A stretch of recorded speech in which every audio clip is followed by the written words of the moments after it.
नवरे जरा धीर धरा. आपण क्लायंटना फंक्शनचं आमंत्रण दिलं नाहीये की बोलवलं की आले ते. 2 मीटिंगा झाल्या, अजून धीरानच चाललंय. होऊ दे ना.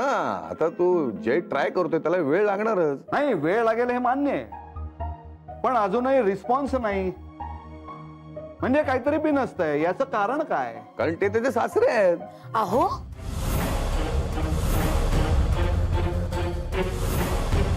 काय म्हणाला? तू बोलू नकोस, तू बोलू नको, अजिबात बोलू नकोस. मला बोलू दे.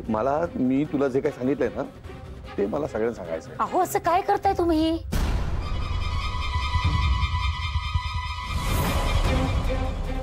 तुम्ही ना खरंच तुम्ही ना ऐकणारच नाही माझं.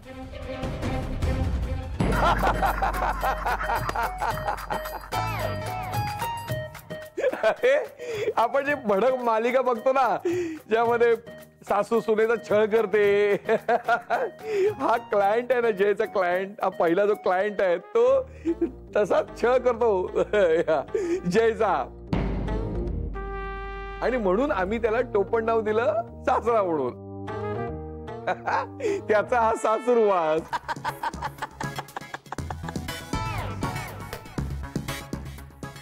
अरे जय,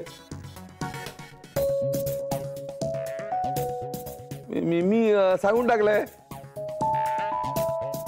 आपण त्यांना कुठल्या नावाने चिडवत होते. वाटलं बरं? झालं समाधान? तुमच्या ना काही एक पोटात राहू शकत नाही. जे मनात येतं ते बोलून टाकतात तुम्ही. काय हो. हो, पण हाच सासूरवास तुम्हाला महागात पडणार आहे. नाही, तुम्हाला जर पटत नसेल तर थोड्या वेळाने सर तुमच्याशी बोलणारच आहेत. मग तुम्हाला कळेल मी काय बोलतोय ते.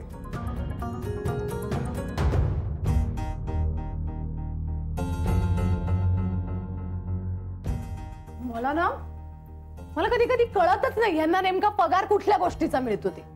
इथे यायचं, प्रत्येकाला वाटते ते बोलायचं, सगळ्यांना घाबरवायचं, आतमध्ये जाऊन आमच्या चुगल्या करायच्या आणि दिवसातनं 1760 वेळेला काम करा म्हणून बोंबलत बसायचं. झालं, संपलं यांचं काम. रजनी, या एकाच बाबतीत आपलं एकमत होऊ शकतं. त्यांना किती समजून सांगितलं तरी त्यांना पटणार आहे का? इतक्या वर्षांची सवय तेव्हा नाही बदलली ती काय आता बदलणार आहे? स्वभावाला औषध नाही. ते म्हणतात ना, कुत्र्याचं शेपूट. हो, अगं बाई. पण नवरे असं अचानक बोलले म्हणजे अविनाश सर बोलले असणार.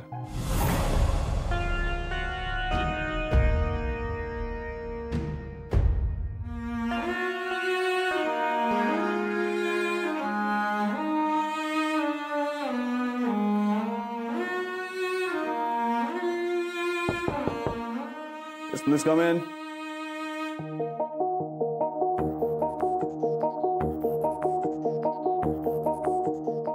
Good morning sir.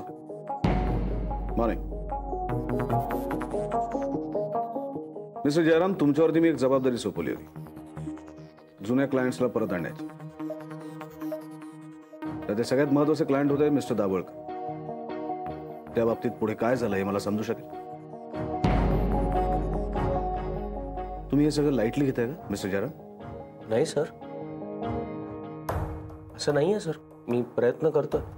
Mister Jairam, ही असाइनमेंट तुम्हाला ट्रायल म्हणून दिली नव्हती. सॉरी सर, पण माझे प्रयत्न खरंच चालू आहे. तुम्ही नुसती मेहनत घेताय. मला नुसती मेहनत नकोय, मला काहीतरी स्ट्रॅटेजिक प्लॅनिंग हवंय. त्या दाभोळकरांचा मला फोन येतोय. ते मला विचारतात की तुम्ही नवीन काहीच डील दिलं नाहीये. हे असं कसं? तुमचे प्रयत्न कुठे कमी पडतायत का?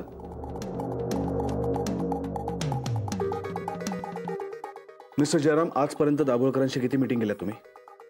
2 मीटिंग्स झाल्या सर. कुठे केल्या? एक ऑफिसमध्ये आणि दुसरी क्लबमध्ये. याचा अर्थ ते वेळ देतात, तुम्हाला भेटतात, तुमच्याशी बोलतात, पण यातनं साध्य काय होतं? काहीच नाही.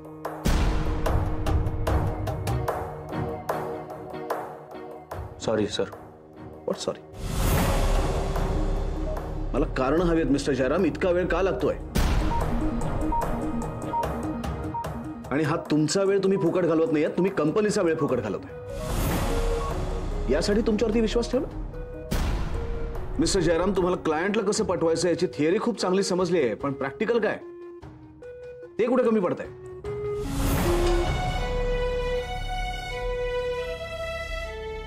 मिस अदिती दाभोळकरांकडे बघा.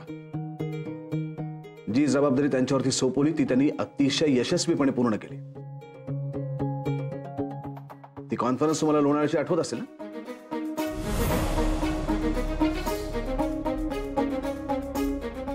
सर, मी नेक्स्ट मीटिंग मध्ये नक्की प्रयत्न करेन.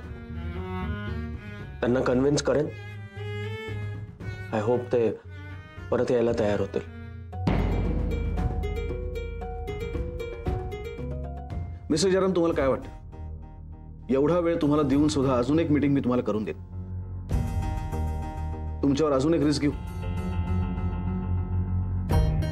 ठीक आहे, मी ही रिस्क घेतली आणि तरीही तुम्ही काही करू शकला नाही तर तुमच्या शांत राहण्यातच तुमचा कॉन्फिडन्स दिसतो.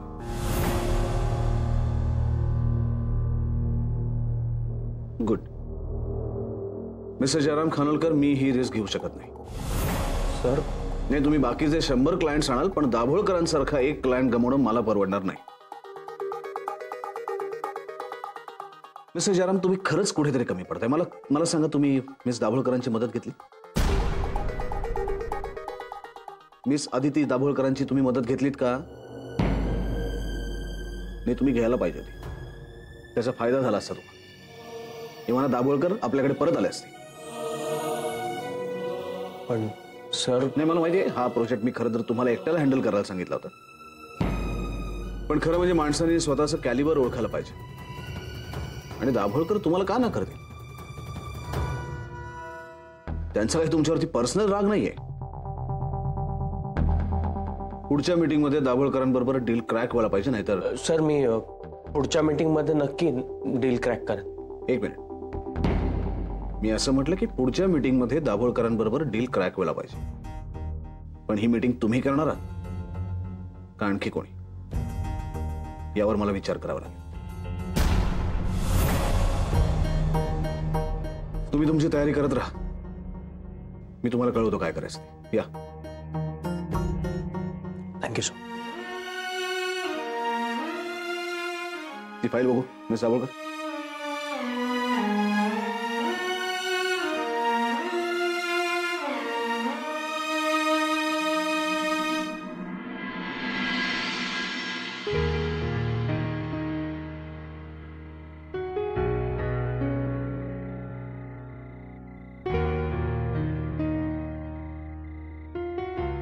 जय,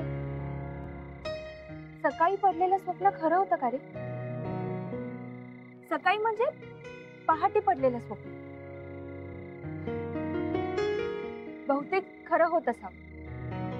म्हणजे माझ्या बाबतीत असं 1-2दा झालंय अरे, म्हणून खात्री आहे मला. मला काल पहाटे खूप छान स्वप्न पडलं.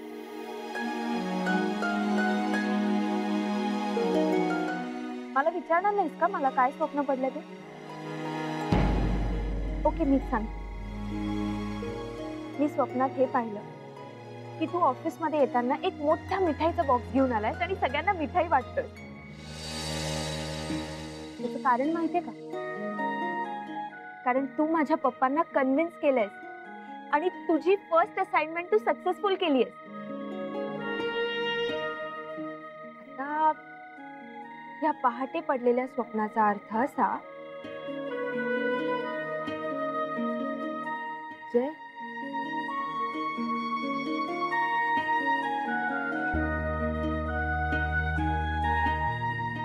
माणसं स्वप्नात का अडकतात? मुळात माणसं स्वप्न पाहतातच का? आपण सगळ्यांनी एकत्र राहावं एवढी माफक इच्छा होती ना माझी. काय असं एवढं मोठं स्वप्न बघितलं होतं यार? जय, तुझं स्वप्न नक्की पूर्ण होणार आहे आणि सगळं नीट होईल. तू मेहनत घेतोयस ना? मग आपण अजून जास्त मेहनत घेऊ ना? अजून जास्त मेहनत घेऊन काय होणार आहे अदिती? काय फरक पडणार आहे? नाही, आपल्या मेहनतीमुळे दादा आणि वहिनीचं वागणं बदलणार आहे का? का अण्णांची तब्येत सुधारणार आहे?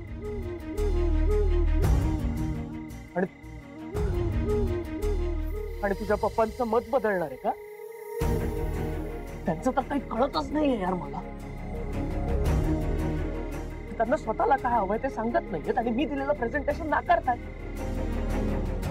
अरे 3-3 वेळा मी स्वतः मार्केट मधल्या आपल्या कॉम्पिटिटर्सशी कम्पेअर करून best of the best deal तयार केलं. ही तर कोणी देत नसेल अशा ऑफर्स देतोय मी त्यांना, पण त्यांना नकोच आहे ते. त्या विश्वासने एकदा बघितलं प्रेझेंटेशन, पण त्याला आवडलं. पण तुझ्या पप्पांना ते पटतही नाही आणि आवडत नाही. तर काय हवंय ना तेच कळत नाहीये मला.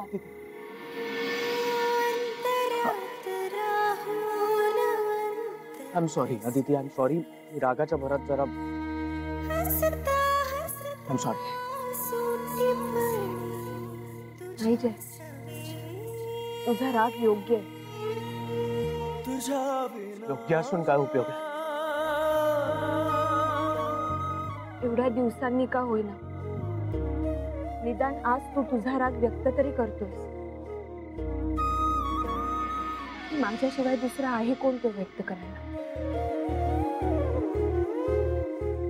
मला माहितीये तुझं हे डील क्रॅक होत नाहीये ते फक्त माझ्यामुळे. नाही आदिती, मला असं नाही म्हणायचं. मला एवढंच म्हणायचं होतं, हे सगळं जे होतंय ते फक्त तुझ्या पप्पांच्या हट्टामुळे. पण माझ्या पप्पांच्या हट्टाचं कारण हे मीच आहे ना जय. नाही, त्यांच्या हट्टाचं कारण त्यांचा माझ्यावर असलेला राग. पण जय, आतापर्यंत तू कित्येक हट्टी क्लायंट्सला कन्व्हिन्स केलं, मग हेच का जमू नये तुला? कारण ते माझे पप्पा आहेत, हो ना?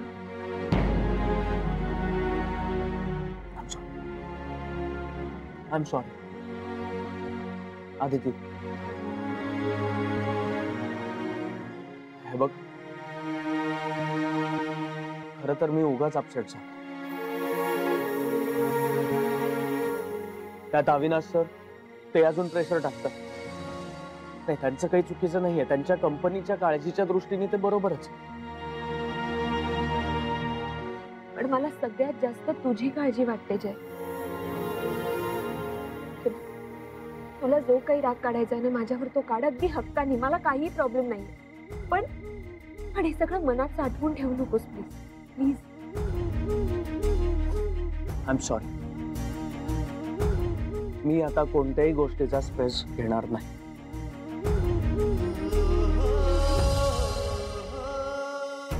आणि तुझी साथ असताना कुठल्याही स्ट्रेसची काही गरजही नाही. फक्त तुझे पप्पा. तो क्लायंट हट्टी आहे, पण डिफिकल्ट नाही. आणि इम्पॉसिबल तर त्याहून दे. आणि तुझ्यासाठी तर अजिबात नाही.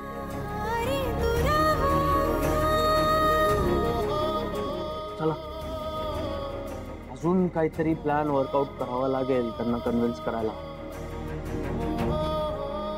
आपण निघूया. तुला परत विरारला जायचंय, मला घरी जाऊन कामाला लागायचं. नाही, नाही जायचंय मला विरारला. सकाळी म्हणालीस ना जायचंय म्हणून.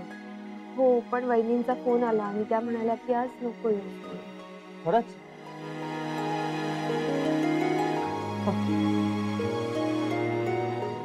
काय झालं? आज पहाटे मला स्वप्न पडलं. मस्करी नाही करत, खरंच. तुला विरारला जायचंय ना, तो प्लॅन कॅन्सल होणार आहे आणि आपण एकमेकांच्या हातात हात धरून घरी जाणार. जय, चल.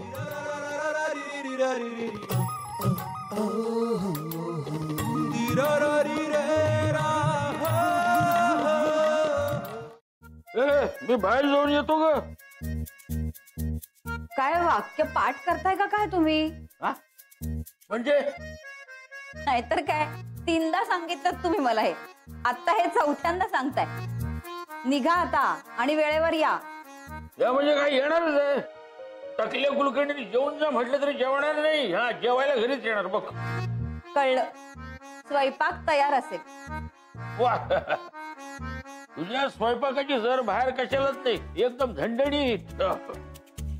दारापर्यंत सोडायला येऊ का आता? निघा, मित्र वाट बघत असतील. नाही येणार असतील तर माझी काही हरकत नाही. नाहीतरी रिटायर झाल्यापासून कधी टाटा केलेला आठवत नाही मला. चला चला आता. हो उशीर होतोय मला आणि तुम्हाला पण. मला स्वयंपाक करायचा आहे. ती मुलं आत्ता येतील. भुकेजली असतील होती. एवढा प्रवास करून येतात बिचारी. एवढी काळजी नवऱ्याची घेतली तर बरं होईल. ती आहेच. म्हणून तर संसार सुरळीत चाललाय ना. चाललाय ना. चला येतं सोडायला. चला या या. अरे वा वा वा आलात. काय भूक लागली असेल. थकून बघून आलात. केवढा प्रवास करताय तुम्ही. हा टोमणा तुमच्यासाठी नाहीये बर का, माझ्यासाठी आहे. त्यांचा असा आरोप आहे की मी त्यांची काळजी घेत नाही. मग बरोबरच आहेत काका. अदिती तू पण. अरे लेख बापाच्याच बाजूने बोलणार. अच्छा हो का. मग काकू तुमचंच बरोबर आहे. बघा जावई माझ्या बाजूने आहे. चला दोन्ही पक्षांना समान मत पडल्यामुळे निवडणूक रद्द. येतो निघतो मी. कुठे निघालात काका. अरे काय आमची मित्रमंडळी जमणार आहेत. थोडी गंमत करू मजा करू. या कुमू बद्दल आणि गट्टू बद्दल सांगणार आहे आमच्या मित्रांना. हा चला निघतो. येऊ का.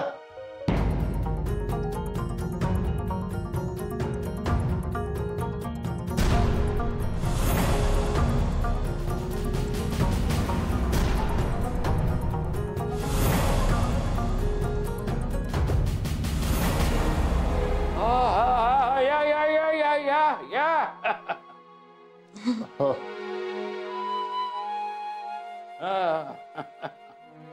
अरे वा काय अदिती आज आपल्या घराला कोणाचे पाय लागले बघ. दादा वहिनी तुम्ही काय अदिती तू काय मध्ये 2-4 दिवस विरारला गेली नव्हतीस काय. नाही म्हणून तुला बोलवायला आले असतील. हो हा तुम्ही उभे का. या ना या बसा. हो हा बसा. मी बॅग्स ठेवून येतो. मी पाणी घेऊन येते. या या या बसा ना.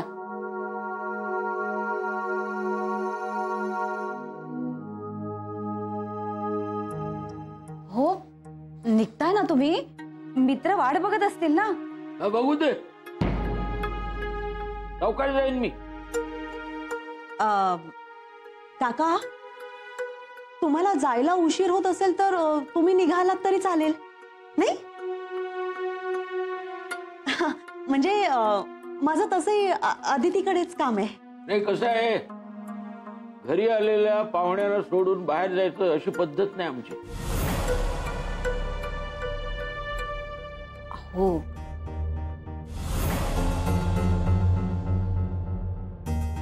घरी आलेल्या पाहुण्यांचं नीट पाहुणचार व्हायला हवा ना.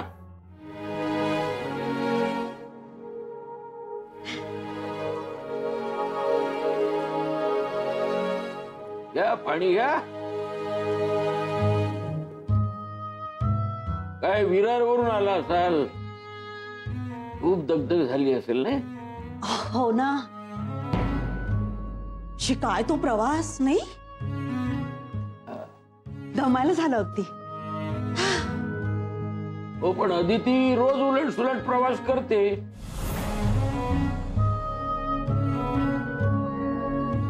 अण्णा कसे आहेत. ठीक आहेत ते. दादा वहिनी असं अचानक कसं काय येणं झालं तुमचं? अगं आता लागून खूपच सुट्ट्या आल्यात ना, म्हणून मग आम्ही ठरवलं की कुठेतरी बाहेर जाऊया म्हणून. बाहेर म्हणजे? अरे इथेच काश्मीरला.